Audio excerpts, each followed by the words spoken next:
If your child is under 12 and already has a smartphone, there are some things that may be happening without even you realizing it.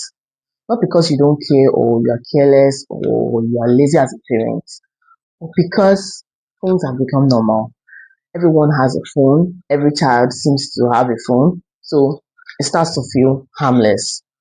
But recently, a study shared by ABC Charity Fresno made a lot of parents pause and really ask themselves a very simple question. What is this actually doing to our children? What the study showed was not just that kids are on screens too much, it went deeper than that. They looked at children who got smartphones before age 12 and compared them with children who didn't. And the kids who had phones earlier were struggling more. More sleep problems, more emotional issues, more signs of stress. And this matters because a child under 12 is supposed to still be learning very basic life skills. They should be learning how to calm themselves down, how to wait, how to sit with boredom, how to focus on one thing at a time because that is how their brain will learn. But a smartphone interrupts all of that because it was never designed for a child's brain. It was designed for adults. Let's talk about sleep for a minute because this is usually the first thing that changes. Once a phone enters a child's life, especially at night, sleep is not the same anymore. They might go to bed early, but their brain is still wide awake. The videos will keep playing, the games keep running, messages keep coming in, and the mind never really settles. So they wake up tired. And when a child is always tired, everything becomes more difficult for that child. Listening will feel harder, learning will feel harder, even controlling emotion will feel harder. We see this thing and we just call it bad behavior, when in many cases it's because the child is a tired child. And over time, poor sleep will become the new normal. The second issue might not seem important, but it's actually deeper. Every child gets bored. Every child gets frustrated.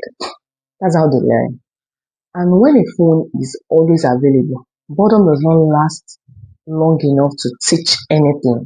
The moment a feeling feels uncomfortable, the phone steps in, to take over that feeling. So instead of them learning that, oh, I can handle this feeling of being bored or being uncomfortable, the child will learn that I need something to make this feeling go away. And over time, waiting will now become hard. Hearing no will feel unbearable for them because they haven't had enough practice sitting with discomfort, not because they are spoiled. Another thing these phones do is to train the brain to want fast pleasure.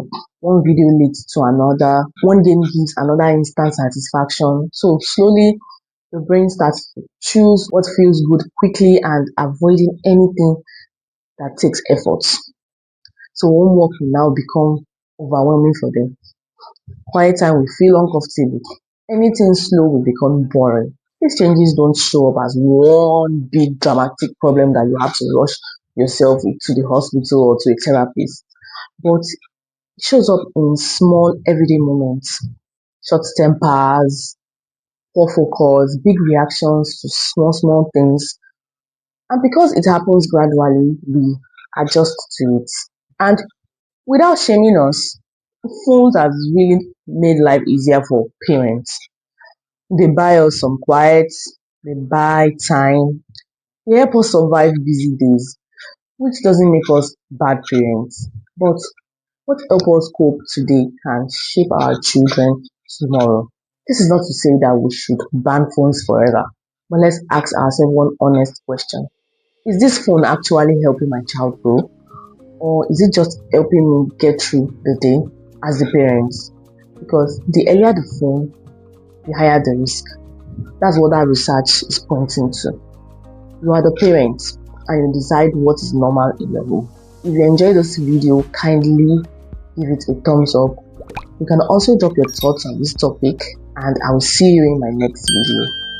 Thank you so much for watching. Bye.